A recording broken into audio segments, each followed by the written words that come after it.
Hello everyone and welcome to the Vishleshan series in which our team is trying to decode the current issues for you to give you a better understanding. So today we are going to talk about Mr. Putin.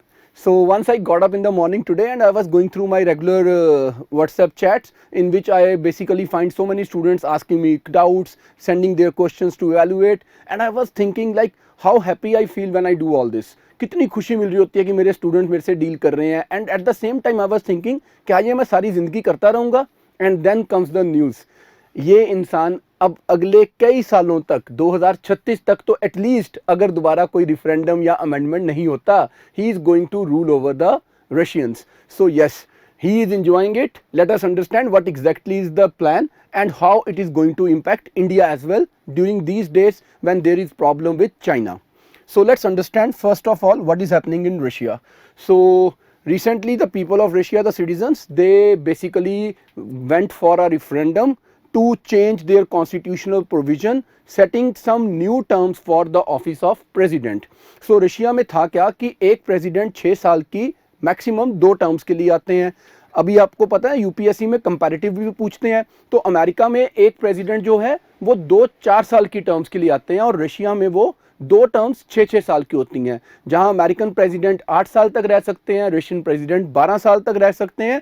India में हमने क्या रखा हुआ है, एक convention develop हुई कि Indian president 5 साल के लिए एक बार चुने जाएंगे और वो दोबारा कभी नहीं चुने जाएंगे. सिर्फ पहले प्रेसिडेंट डॉक्टर राजेंद्र प्रसाद थे जिन्हें हमने 2 बार के लिए चुना या 2 से ज़्यादा बार वो चुने गए, अदरवाइज ये कन्वेंशन बन गई. इवन जब डॉक्टर कलाम हमारे राष्ट्रपति थे उस टाइम पर ये इशू उठा कि क्या इंडिया में प्रेसिडेंट को री इलेक्ट किया जाए. हमने बोला अब ये कन्वेंशन बन चुका है तो इसको कंटिन्यू करते हैं और किसी नए आदमी को, किसी नए कैंडिडेट को अब अपना प्रेसिडेंट चुना जाए.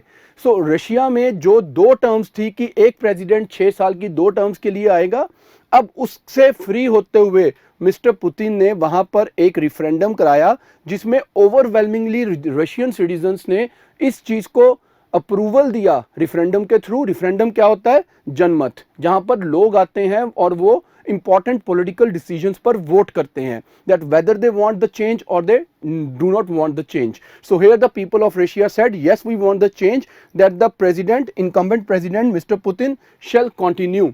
अब उन्होंने जो टर्म को चेंज करने की बात थी ना कि 2 टर्म से ज़्यादा रहें कि ना रहें, इसको बहुत स्मार्ट तरीके के साथ चेंज किया. वो स्मार्ट तरीका क्या था कि टर्म्स प्रेसिडेंट के लिए 2 ही रहेंगी, लेकिन अब मिस्टर पुतिन के लिए कॉन्स्टिट्यूशन का अमेंडमेंट हो गया and under the provisions of the new constitution he is going to be president for the first time. That means उनके लिए अब 6-6 साल की 2 नई टर्म्स खुल गई. जो उनका पिछला टर्म है अदरवाइज वो 2024 तक कंटिन्यू करना था. जब वो दोबारा भी इलेक्शन कॉन्टेस्ट करेंगे he will be contesting it fresh as a new candidate for the first time under the new constitution. He will be contesting for the office of president of Russia and obviously once he is elected so he will continue for another 12 years taking it up to 2036. And अगर उसके बाद दोबारा कोई और amendment ना हो जाए, दोबारा कोई और रिफरेंडम ना हो जाए तो it may extend. Fine. So this is something that has happened in Russia in the past few days and it was in discussion for quite some time. So जैसे ये न्यूज़ आई सबसे पहले हमारे प्रधानमंत्री हमारे नरेंद्र मोदी जी ने उन्हें बहुत बहुत मुबारक दी और इस टाइम पर ये मुबारकबाद जल्दी से देना बनता भी था क्योंकि लद्दाख बॉर्डर पर और बाकी एरियाज़ में इंडिया और चाइना के बीच में जो डिस्प्यूट चल रहा है और बाकी जो भी ये ग्लोबल इन्वायरमेंट बना हुआ है पोस्ट कोरोना, इसमें एक चीज़ जिस पे बहुत ध्यान देने की ज़रूरत थी वो क्या है कि जैसे अमेरिका जितना स्ट्रांगली चाइना को कंडेम कर रहा था, रशिया बहुत सटल वे में यहाँ पर रिस्पॉन्स कर रहा था. रशिया का एंटी चाइना स्टैंड कहीं ना कहीं बहुत डिल्यूट हुआ था. सो ऐसा दिख रहा था कि कहीं ना कहीं रशिया इंडिया को यहाँ पर पूरी तरह से सपोर्ट नहीं कर रहा. So to ensure that Russia and India remains the all weather friends, the good friends, prime minister immediately called his Russian friend and said congratulations, and the Russian friend reciprocated by immediately tweeting and sending a message for Mr. Modi that ये दोस्ती हम कभी नहीं छोड़ेंगे, हम पक्के दोस्त हैं, थे और रहेंगे. राइट. सो इन सर्कमस्टांसिस में ये दोस्ती क्या रंग लाएगी, this is very important to know now. In the meanwhile हमारे जो डिफेंस मिनिस्टर हैं राजनाथ जी, वो भी रशिया गए हुए थे इवेंट क्या था उस टाइम पर? वर्ल्ड वॉर 2 के ख़त्म होने की 75th एनिवर्सरी की सेलिब्रेशंस हो रही हैं और परेड हो रही है। उस टाइम पर भी रशियन आर्मी ने बहुत इंपॉर्टेंट रोल प्ले किया था। विक्ट्री परेड हुई है, उस टाइम पर भी हुई थी, अब भी चली है। और इस टाइम पर जो हमारे डिफेंस मिनिस्टर वहाँ गए, इसका भी एक सिंबॉलिक रेलिवेंस है।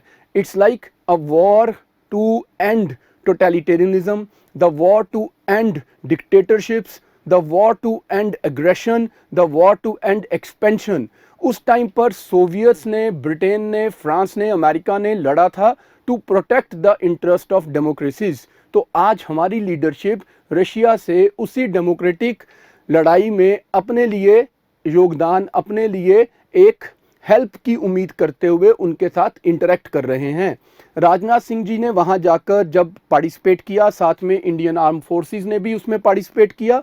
और ये पूरी के पूरे इवेंट को आप अगर पॉलिटिकली देखो तो ये आपको एक बहुत अच्छा मैसेज देगा कैसे इंडिया और रशिया अपने रिलेशंस को स्ट्रॉन्ग बिल्ड करने के लिए एफर्ट्स कर रहे हैं। फाइन, अब इसमें ना देखो हुआ क्या है, इसको थोड़ा सा ना ब्रॉड पर्सपेक्टिव से अंडरस्टैंड करते हैं। इंडिया ने पिछले कुछ टाइम से अपनी जो आर्म्स की एक्विजिशन थी उसको बहुत ज़्यादा डिवर्सिफाई किया। If we go back into the cold war era, right, जब तक यूएसएसआर था, अर्स्टवाइल यूएसएसआर, तब तक इंडिया की सोल डिपेंडेंस सोवियत आर्म्स के ऊपर थी। But once the world war and the cold war ended and there was disintegration of USSR, तो रशिया कुछ टाइम के लिए थोड़ा वीक प्लेयर बना। ऐसे टाइम पर इंडिया ने भी अपने रिलेशंस को डाइवर्सिफाई किया and that was the beauty of the post cold war era, that you can have anybody as your friend without making anyone as your enemy. जो cold war की complication थी, अब तुम उससे फ्री थे, तो तुमने यूरोप के साथ डील्स करना शुरू किया, तुमने अमेरिका के साथ रिलेशंस डेवलप किए, इजराइल के साथ किए, साउथ कोरिया के साथ हुए। So you started making many new friends. But ऐसा करते हुए भी रशिया के ऊपर हमारी एक बहुत बड़ी डिपेंडेंस बनी हुई थी फॉर आर्म्स, राइट। लेकिन पिछले कुछ टाइम में इंडिया ने बहुत ज़्यादा एक्विजिशंस अमेरिका से और यूरोप से कर लिए, इजराइल के साथ बहुत टेक्नोलॉजी ट्रांसफर्स हुए, बहुत सारे हमने उनसे आर्म्स और एमुनेशन एक्वायर किए। कहीं ना कहीं रशिया इस चीज़ को थोड़ा सा बुरा तो मान रहा था और न्यूज़ आनी शुरू हो चुकी थी कि रशिया पाकिस्तान को भी अब आर्म्स सप्लाई करने के लिए ओपन अप कर रहा है, right. This is a matter of grave concern for us. Fine, at the same time now जब इंडिया ने अमेरिका के साथ बहुत सारे रिलेशंस डेवलप किए, उसी टाइम पर ईस्ट एशिया में या साउथ ईस्ट एशिया में चाइना का एजर्टिव राइज होना स्टार्ट हुआ। और एक ना बहुत पुरानी थ्योरी है, ग्रेट गेम थ्योरी। जिस ग्रेट गेम थ्योरी में हम क्या पढ़ते थे कि किसी एक टाइम पर अमेरिका और ब्रिटेन और रशिया के बीच में ग्रेट गेम थ्योरी चली to control the regions of central Asia, right. Central Asia हो गया, ईस्ट एशिया की तरफ हो गया, इस पूरे रीजन को कंट्रोल करने के लिए ब्रिटेन और रशिया आपस में लड़े। बाद में जब कोल्ड वार चली तो रशिया और अमेरिका इस चीज़ को लेकर लड़े। लेकिन पोस्ट कोल्ड वार एरा में जब अमेरिका सुपर पावर बन गया, अमेरिकन हेजेमनी आई, तो अमेरिका ने इस चीज़ को टेकन फॉर ग्रांटेड कर लिया कि अब इस ग्रेट गेम का भी एंड हो चुका है और इस रीजन में अब हमारी हेजेमनी अनसेड डिक्लेयर हो चुकी है। इन द मीनवाइल चाइना का राइज हुआ और अभी कुछ टाइम पहले चाइना ने एक one belt one road initiative introduce किया, जो कि उसी रीजन में दोबारा से एक नई पावर के राइज का कारण बनेगा। इसको देखते हुए अमेरिका की कंटेनमेंट पॉलिसीज जैसी आइडियाज फिर से रिवाइव होने स्टार्ट हो गए and they wanted to check the assertive rise of China. इसीलिए अमेरिका जो ईस्ट चाइना सी रीजन है या जो नॉर्थ चाइना सी रीजन है, इसमें भी चाइना के against, South China Sea, East China and South China Sea, इसमें अमेरिका चाइना के अगेंस्ट देशों को सपोर्ट करता है और उनके साथ अलायंसेस बिल्ड करता है। ऐसे टाइम पे जब अमेरिका इंडिया को भी सपोर्ट कर रहा था, so somewhere China was understanding and reading it between the lines कि this is some game plan of America to strengthen the position of India to contain the rise of China. So China was not very happy that America is supporting India to a large extent and India is like becoming a more and more close, a strategic partner with America. At the same time, Russia was not enjoying this fact कि India इतनी ज़्यादा arms की diversification जो कर रहा है, arms acquisition की, उसमें रशिया का शेयर क्यों डिल्यूट हो रहा है। ऐसे टाइम पर अब हुआ ये कि चाइना ने किया एग्रेशन और इंडिया को इमीडिएटली नीड फील हुई अपने पुराने फ्रेंड की जिसने हमें हमेशा सपोर्ट किया, चाहे वो 1971 की वॉर हो या उसके बाद का कोई भी बड़ा इवेंट हो। तो अब हमने एक बार फिर से रशिया से S-400 जो हमारे मिसाइल सिस्टम हैं और डिफेंस मिसाइल सिस्टम्स हैं, साथ में जो एयरक्राफ्ट्स हैं, मिग है एंड और जो भी हम रशिया से एक्वायर करते आए हैं डिफेंस के इक्विपमेंट्स, वो हमने बाय करने शुरू कर दिए दोबारा से। और जिससे कि दो चीज़ें हुई, एक इंडिया और रशिया के रिलेशंस का रिवाइवल और इंडिया का रशिया के साथ एक बोन होने का टाइम स्टार्ट हुआ।